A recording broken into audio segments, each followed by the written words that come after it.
So, kamusta po mga ka-Streetwise? Ako po si Takero Miyamoto at welcome po sa aking munting channel.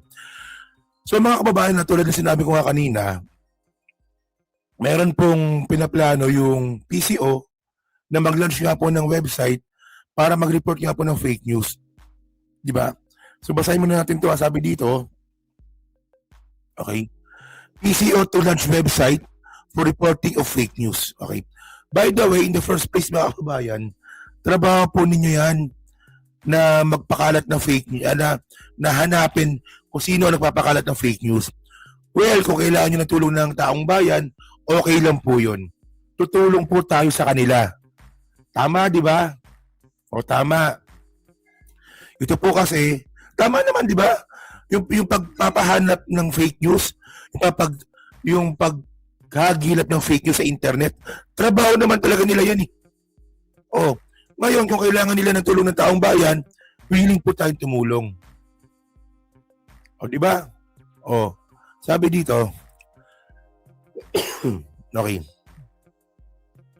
O, to combat the spread of fake news, the PCO on Friday announced plans, plano pa lang pala, di ba? To launch a website or online platform for the public to report instances of misinformation and disinformation circulating on social media and other digital channels. Okay. So, okay na yan. Panoorin na lang natin si ano. Sabay nag-iisip minsan kung bakit nga... Panoorin na lang natin si Yusik Clear kung anong sinasabi niya dito. Bakit nga ba dumadami ang fake news ngayon? Meron bang pagkakataon? Sinasadya ba? At alam naman natin kung ano yung mga fake news na naglalabasan. Ito'y halos lahat laban sa Pangulo at sa administrasyon na ito. Patungkol sa kalusugan, wala daw ginagawa ang gobyerno. Oo nga, tama si Yusik Clear, no? Kayo ba nakita na ba kayo ng fake news na inaatake si Vice Presidente na patay na? O kahit ano man? Diba? Well, sinasabi natin dito no, na si Sara Duterte, my girlfriend, si Jagger. Si Jagger nagsalita eh. Sabi ni Jagger, si Sara Duterte, napakasalan ko yan, asawa ko yan. Oh, si Jagger may sabi nun. Nagre-react lang tayo. O pero yung fake news po na ginagawa talaga ng mga DDS, talagang presidente lang po talaga. Yung ano eh, no, yung talagang inaatake nila eh. Hindi, seriously. Di ba? Ilang beses na yan eh. Ilang beses na yan mga kababayan eh. Oh. Ano magagawa natin kung si Jagger inamin na asawa niya si Sara para silang babae, di ba? Lalong-lalo na patungkol sa krisis sa Middle East. Yan ay lahat ay kasinungalingan. Kitang-kita po natin kung paano gumalaw ang Pangulo at kung paano magtrabaho ang gobyernong ito. Alam niyo, bobo kayo mga putang ng mga DDS kayo, no? Nakakita na ba kayo ng stage 4 cancer patient? Hindi nga. Nakakita na ba kayo ng stage 4 cancer patient? No? Yung stage 4 cancer patient, mga kababayan, kung nakakalakad man yan, hirap na maglakad yan. Sabi ng mga bobong mga DDS, sila nyo ha, mga bobo talaga itong mga to eh. Eh bakit kanyo? Yung event ngayon sa 84th, ano yung araw ng kagitingan? Bakit same place nung last year? Siyempre, bantay ng kagitingan yun sa Bataan yun eh. Alam nga naman gawin sa Luneta yun. Bobo ang putak, bobo talaga, no? Eh bakit kanyo? Parehas lang ng lugar ng event last year tsaka ngayon. Eh syempre nga bantay ng kagitingan yun eh. Sa Bataan yun eh. Saan gusto nyo? Sa Luneta? Sa EDSA Shrine? Sa Bonifacio Shrine? Bobo. Alam niyo bobo nyo talaga, no? Bobo ninyo. Tingnan ninyo ha. Tingnan ninyo ha. Diba? Tana, nadidistract ako sa DDS eh. Putang. Pero wala, tana ng DDS na nadidistract ako sa bobo talaga, no? Oh. Hindi pala. Kung sinasabi nila na same video lang pala yung last year sa ngayon, di ba ang daming mainstream media doon mga kababayan? Di ba? Ang daming in-invite doon Andun si Arnel Quirubin. Ang daming in-invite doon. Dapat man lang may nagsalita man doon na ay wala yung presidente doon, fake yan. Wala, bobo no? Bobo talaga no? Oh. Sige. Meron pong ginagawa, nakita niyo po, sinimula na po ni Secretary Dave Gomez ang bibigay ng impormasyon sa DOJ para mas malawak ang imbestigahan ang mga... Ayun no, ayong Batman no? Siguro ang gusto ng mga DDS sa Star City siguro gaganapin yung araw na kagitingan, no? Bobo kasi, no? Oo nga, di ba? Ano, kaya nga araw ng kagitingan, gaganapin sa bantag ng kagitingan. O, wala ka naman sa Star City. Oo nga, di ba? taong nasa likod ng fake news na ito.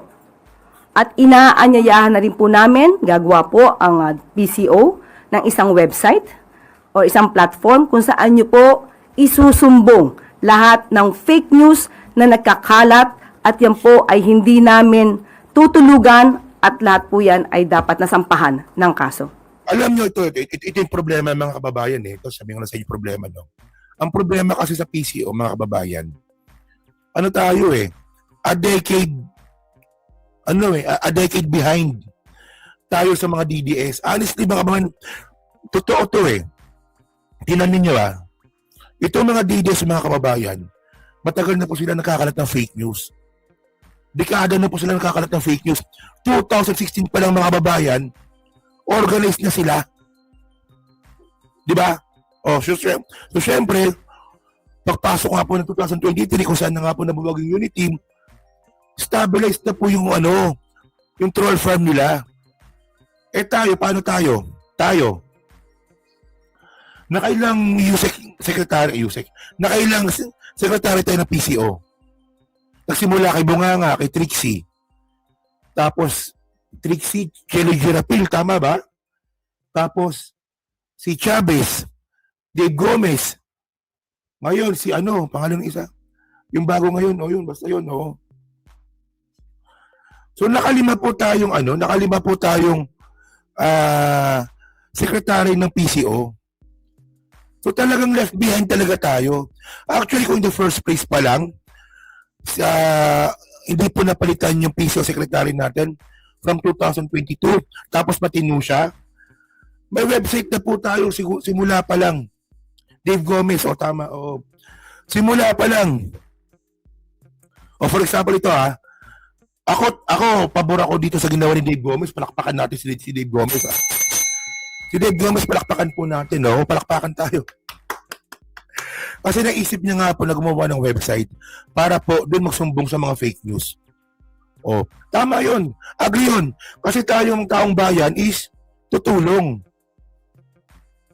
Pero isipin nyo lang kung 2023 pa lang meron na yan. Di buwag na yung putangan ng mga fake news na yan. Di ba? Ayan ang problema dito sa PCO. No? Ngayon lang po sila naging matino. Honestly, ngayon lang seryoso, ngayon lang po naging matino ang PCO sa pamumuno po ni Dave Gomez. Well, medyo nakukulangan ako pero ito na po yung pinakamatinong PCO na nakuha natin. From Trixie Cruz, Bunganga, Angeles. Ito na po yung pinakamatinong PCO. Nakuha niyo yung punto ko? Tayo po, bumubuo pa lang. Ang mga DDS, stable na po sila sa mga troll farm nila. So yan so kapag natuloy po itong website po na to, tulungan natin yung PCO. Di ba? So ngayon, speaking of fake news, mga kababayan, nagsalita na po kasi yung PCO, nakakasuhan daw po nila. Well, wag sana puro bunganga lang. Sana po tuluyan nyo na. Kasi nga po namimihasa na po sila. Tingnan niyo ginawa nila. Ito sabihin ko sa inyo, nagkalat sila ng fake news. Kasi PBBM daw po, may stage 4 cancer na. Okay? Tapos nagbabala po yung PCO na, kakasuhan namin kayo kung di nyo titigil yan. Anong ginawa ng mga hayop na yan? Nagpatuloy pa rin sa fake news nila. So ibig sabihin nun, hindi takot. Hindi takot tong mga DDS na to sa babala ng gobyerno. So, anong dapat gawin? O, sampulan nyo na kasi. Sampulan nyo na. Actually, ano naman eh, identify yun naman sila, di ba? Oh. Ito, tingnan nyo to. Oh. Sabi ni Dave Gomez to, ha? Complaint versus fake news on President Marcos Jr.'s wealth, di ba? Nangongolekta na ng impormasyon ang PCO kaugnay sa mga nagpapakalat ng peking impormasyon tungkol sa kalusugan ni President Bongbong Marcos. Ayon kay PCO Secretary Dave Gomez, gagamitin ito para ihain nilang reklamo sa Department of Justice. Yan. Ganyan dapat. So palakpakan natin si Dave Gomez. Dapat 2023 pa lang may ganyan na eh. Kung sinimulan na sana to 2023 pa lang, okay sana. Matakot na yung mga fake news peddler na yan. So ngayon, tinan nyo to ha. Ito nakakatawa dito eh. Sabi ko sa'yo, Claire. Ito yung pasimuno eh. Itong si ano, pangalan nito? Iloy Burgis. Oo. Ilongga pala to. Ilongga to eh. Alam niyo ibig sabihin ng Iloy Burgis? Sa Iloilo? Kasi maraming ibig sabihin yan eh. Depende sa dialect, di ba? Pero sa Iloilo mga kababayan, ibig sabihin ng Iloy Burgis, ano, nanay ng mga mayayaman. Parang ganun. Parang ganun ibig sabihin yan eh. Nanay ng mga mayayaman. Well, napag-alaman nga po natin no, na itong si Iloy Burgis mga kababayan, estapador pala to, umamin eh. Meron siyang video umamin eh, estapador pala siya eh. Pero by the way, ganito kabastos itong mga hinahangaan ng mga DDS eh. Ito yung mga idol ng mga DDS ha. Claire, ipakagat ko ang tinggil ko kay Daddy Bogs tomorrow itself sa araw ng kagitingan pag hindi nag-appear si Casper para sa mga sundalo bilat sing Iloy ba Daddy Bogs? Kat may tinggil na siga bilat sing Iloy nanonood ng mga rami na ay ang tinggil ko planuno. Ipakagat ko sa asawa ko, ipaputol ko talagang aking tinggil, nagkamali ko na siga bebe. Paamo ko lang akong tinggil pero Paano ngayon buhay si Casper? Buhay si Casper, di ba? Paano ngayon? Patanggal mo na yan. Di ba? King ina mo, patanggal mo na yan. Walang yaka. Tapos ikabit mo kay ano? Ikabit mo kay Jack Argota. O, di ba? Kung ano mang meron dyan, ipatanggal mo na. Total, si Jack Argota kulang ng labi dito sa gitna. O ipakabit mo kay Jack Argota para makumpleto na. O di ba? Para habang nasasalita si Jack Argota, naamoy yung mabaho mong ano. Ano ba, di ba? Pero tingnan nyo ha.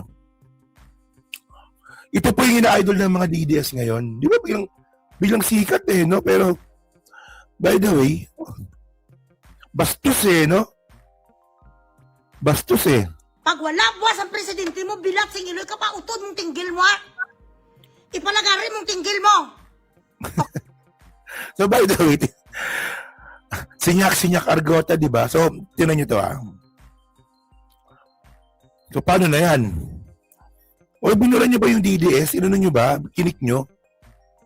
Huwag nyo ikik. Wala kayong pinaglalaroan dyan na. Dapat di nyo kinik. Oh. So, ngayon mga streetways, no? Video pala to. Oh. Nakuha ko to kay Patty Bao. Oh.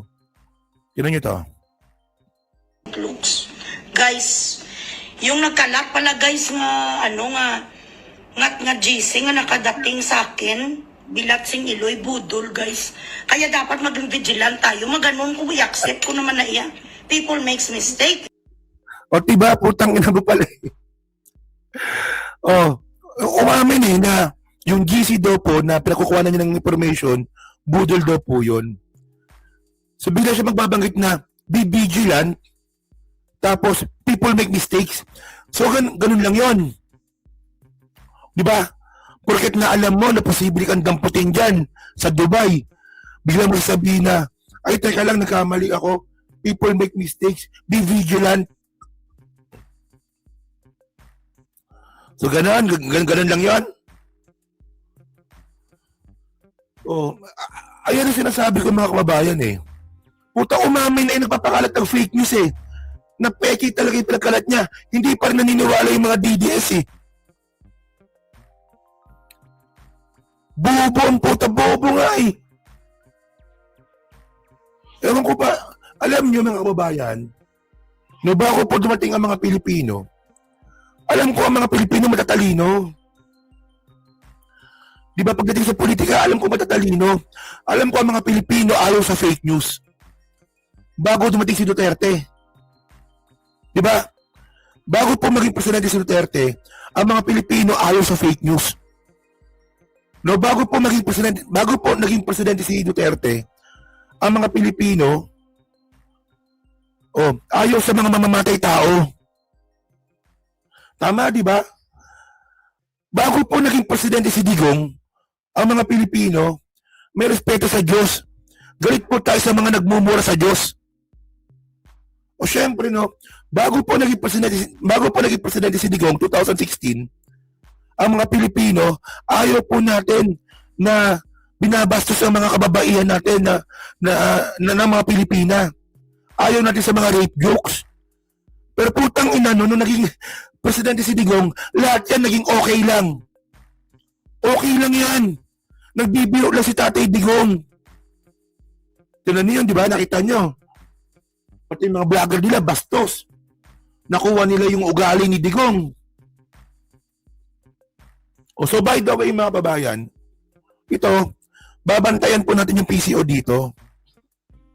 Pag ito, binabola lang tayo ng PCO, titirahin natin yung PCO. Kasi sabi ng PCO, nagagather na kami ng ebidensya, i-demanda namin sila. So kapag nakapag-demanda po sila sa NBI, so sa NBI tayo tututok.